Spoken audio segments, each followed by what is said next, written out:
11 মে তাৰিখে কেন্দ্ৰীয় গৃহমন্ত্ৰী অমিত শ্বাহ ডাঙৰীয়াই গুৱাহাটীত 50,000 যুৱক যুৱতীক চৰকাৰী নিযুক্তি পত্ৰ প্ৰদান কৰিব।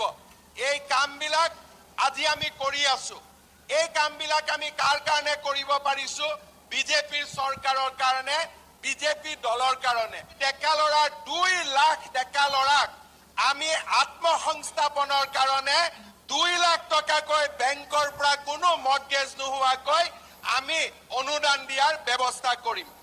আৰু তাৰ লগে লগে আমি যিমান কাম কৰি আছো তাৰ লগত লগ লগাই অহা 11 মে তাৰিখে কেন্দ্ৰীয় গৃহমন্ত্ৰী অমিত শ্বাহ ডাঙৰীয়াই গুৱাহাটীত 50,000 যুৱক যুৱতীক চৰকাৰী নিযুক্তি পত্ৰ প্ৰদান কৰিব। এই কামবিলাক আজি আমি কৰি আছো। এই কামবিলাক আমি কাৰ কাৰণে কৰিব পাৰিছো? বিজেপিৰ চৰকাৰৰ কাৰণে, বিজেপি দলৰ কাৰণে।